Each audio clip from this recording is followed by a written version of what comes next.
Ah! Yeah! Welcome, everyone. Welcome to a very special episode of Dude Let's Draw. Today, we are going to be talking about something I've been obsessed with for the past month. And this show is called Beast Saga.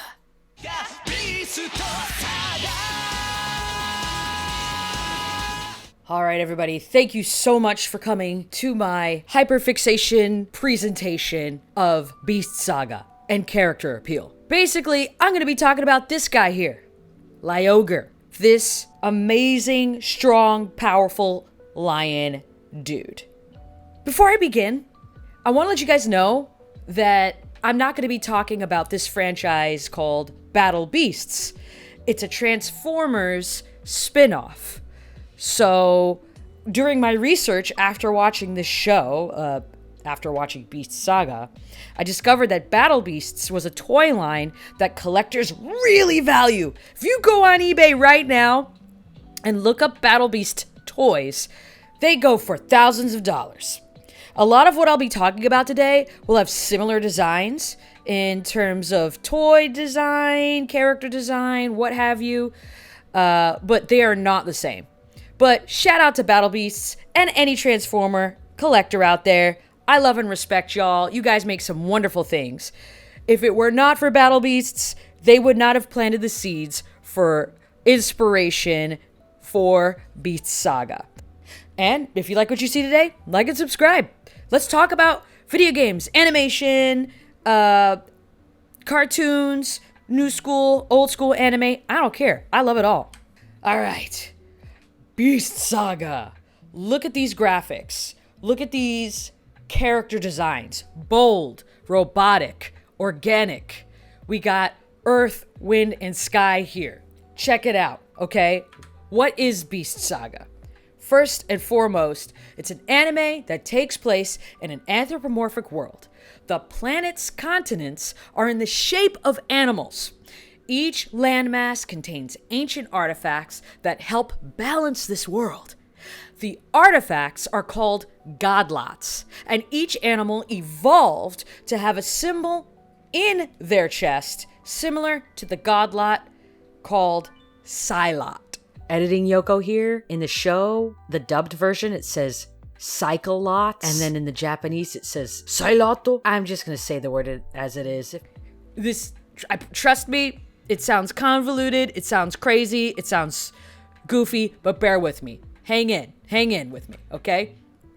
This is their world. It kind of looks like what if planet Earth was combined into one, but we're obviously dealing with a whole new galaxy, whatever, okay? I think it's pretty cool.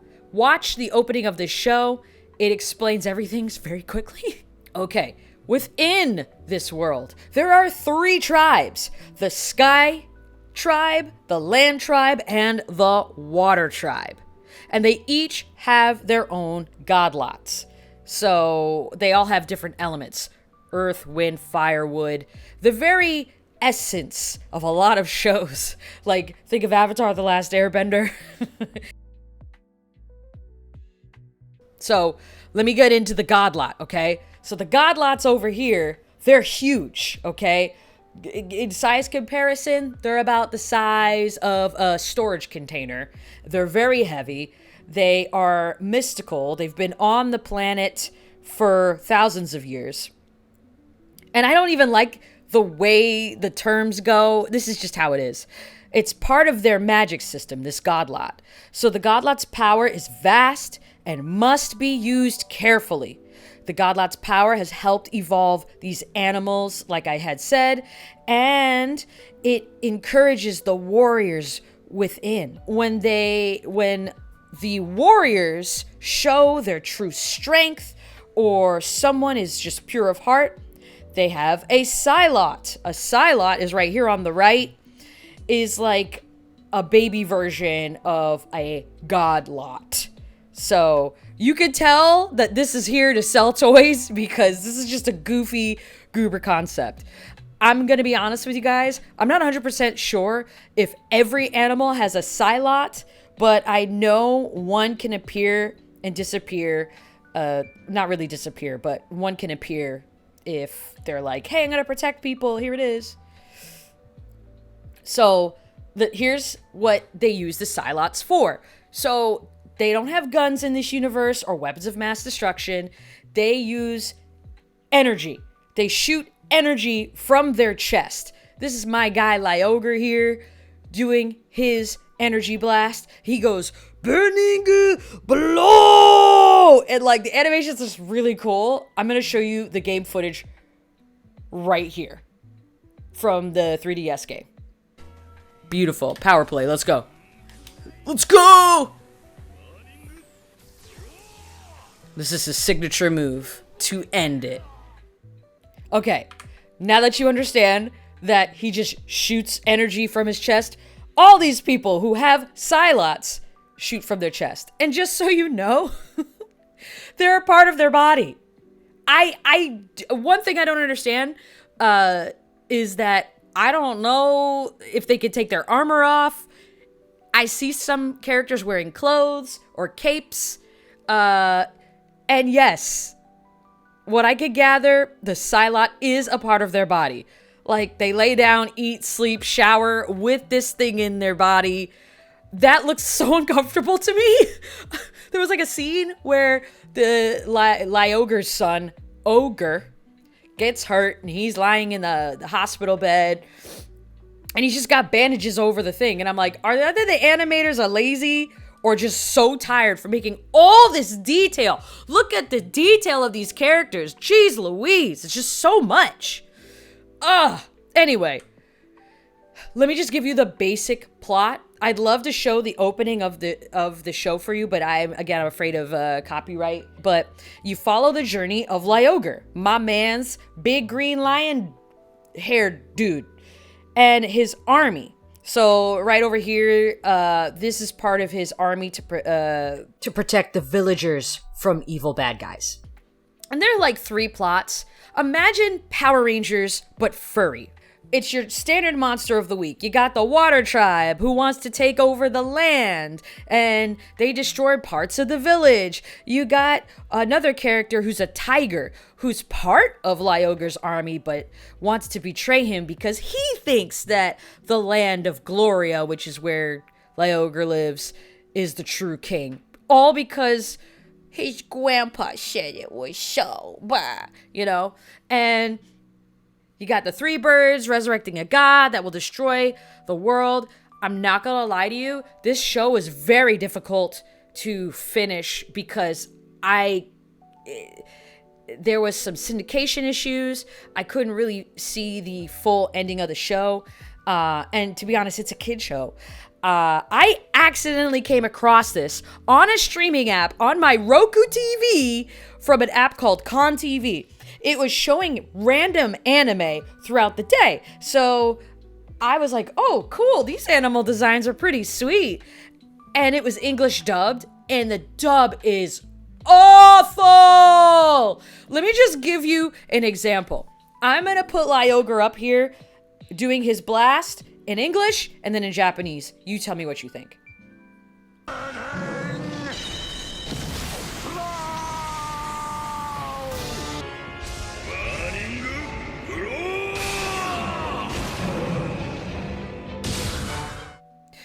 Okay, with that being said, thankfully somebody uploaded a lot of the show in Japanese, and that was really fun and helpful to me because I really ended up appreciating and loving the plot in the show more. It became more immersive versus I want to go over here versus Panigu bro. I don't know. Okay, character appeal. Again, I'm gonna reiterate. This is a show that was meant to promote toys. These characters, their body shapes, they doing the most, all right? And I think there are like 70 different characters. I could not keep up. I was just looking and doing research on who else is out there. And I'm not gonna lie, the only character I really like is Liogre. Look at how many unique characters there are. All right, you have a deer, a leopard, another lion, a tiger, a beaver, a rabbit, a zebra, a giraffe. Just look at the roster here. And by the way, there's different birds. There's different fish. There's a whale robot creature being thing. So unique, so diverse, really fun. It felt like, Red Ranger, which is Liogre, has got to fight this wild boar character, one of these wild boar characters, or the kangaroo has to fight a lobster, and the lobster character literally looks like season 1 OG Power Ranger monster. It made me laugh. But yeah, take your pick, man. There's just a character out there for you, especially if you're a furry. And if you're not, if you like robots, just enjoy it. Okay, now here's the part where I'm going to gush, okay? If you're still here with me, like and subscribe. I want to thank you guys for staying this long. This is the part of the presentation that has taken me forever. I really want to just talk about my man's Liogre. All right, who is Liogre? My man's Liogre is the Land King of Gloria, the protector of innocent, obsessed with fighting the bad guys, and will neglect paperwork or any tedious kingly duties if he knows he can be out in the field battling or even just hanging out with the citizens. Like, legit, he'll go to a children's hospital, dress up as a clown. This actually happened. Make them laugh. He'll just repair things randomly. He is so loyal to his subjects. He doesn't even call them his subjects. These are his people, okay? Personality, he's super loving. He's strong boy. He very strong, loving boy. Very adorable. I love that.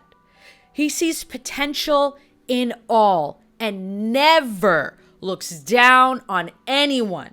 There's another thing about characters who gain power or have power. A lot of them look down on other people, feel angry, want them to be lower than them. Like, think of kings and queens in our past, where they starved their people because they felt that they were lower than them, that wasn't their problem, you know? Liogre is the opposite. He has an innate sense of justice and will self-sacrifice. So much so that he will break bones and lose, and then, with his broken bones, try to win. Make that make sense. Liogre's friends and his army's really his friends. That's his family. Really got his back. They're like, no, dude, we get it. You love your people. That's endearing, but you gotta rest. They will wrestle him to the ground just so he could rest and relax. Everybody knows he's a responsible king. Okay? Now, let's talk about color scheme. And I keep bringing up Power Rangers, Super Sentai, blah, blah, blah, all the time, but there's a reason for it. He's got a minimal color scheme despite his complex design. He's got red, yellow, orange. Red represents power, a fiery nature, leadership. Think of a lot of things that are going on now that use red. It's a bright, jarring color, right? It's very noticeable in a crowd. Like, if you wear a red shirt in a crowd, you're going to get picked out right away, right?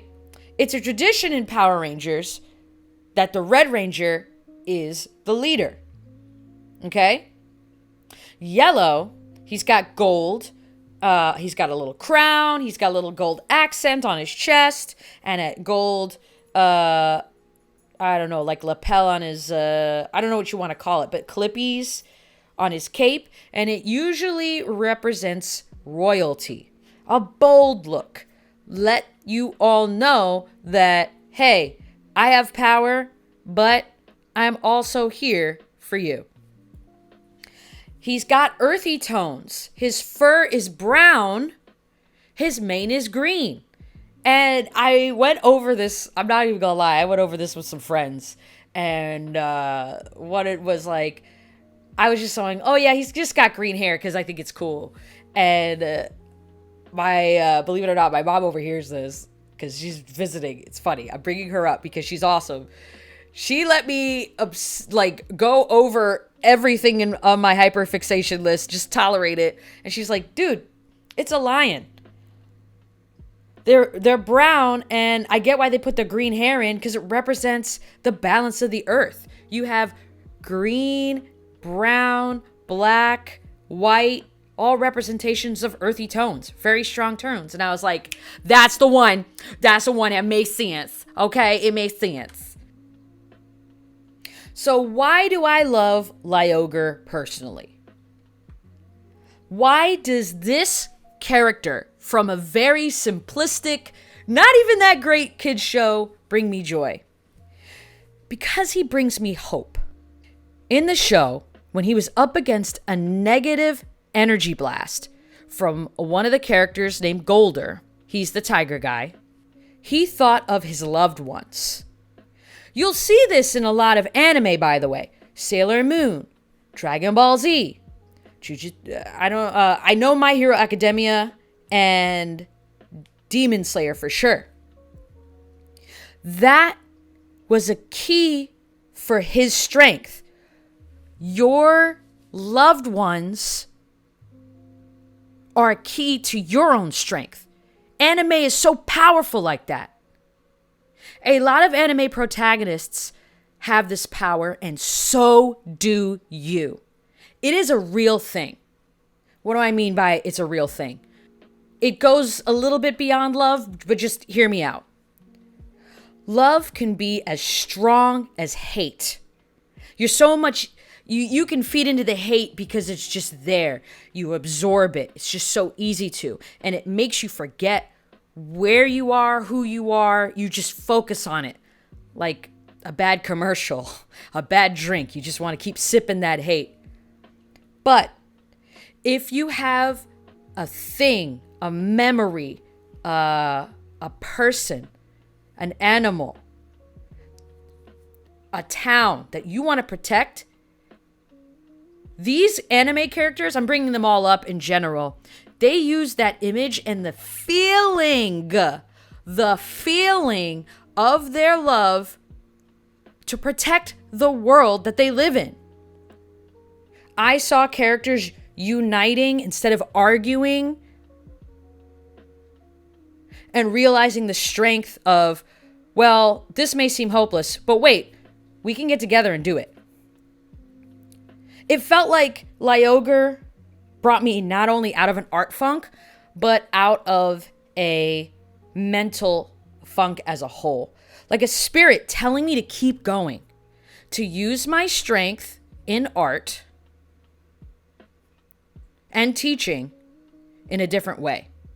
That fictional strength within him can be a real thing within me. A single fictional character can breathe life within you. To end this video, I want to ask you, who is your favorite character? Who's your favorite person? What is your favorite song? What is something out there that you love that will bring you back into the positive?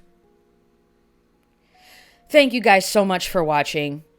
We're living in a time where being imaginative is being challenged, and I don't want that to happen for you. Don't give up on anything that you love. Stay safe out there, and I really appreciate you watching this far. Have a great one, guys. Love you.